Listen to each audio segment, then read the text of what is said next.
Се зголемува бројот на луѓе кои имаат проблеми со респираторните патишта. Загадениот воздух има влијание особено кај тетовци кои во текот на годината имаат повеќе од 230 дена со зголемено количество на PM10 честички.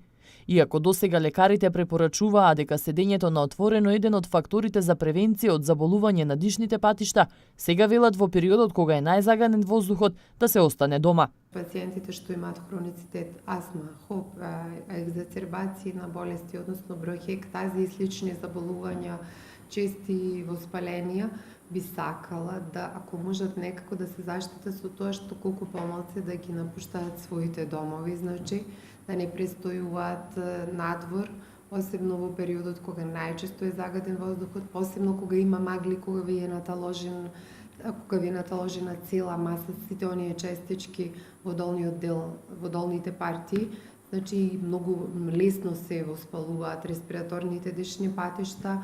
Деновиве врнежите од дожд го расчистија воздухот, но мерните станици покажуваат дека само во последниот месец концентрацијата на PM10 честичките достигнала и до 600 микрограми на метар кубен. Несоодветното третирање на тетовскиот смет дополнително го зголемува проблемот со загадениот воздух. Тетовци го чувствуваат низиното палење кое е се почесто. Локалната самоуправа се уште не може да го реши депонирањето. Количините смет кои се транспортираат во Русино и натаму оставаат дел од сметот да остане на претоварната станица во Тетово. Проблемот ќе се актуелизира и со почетокот на грејната сезона.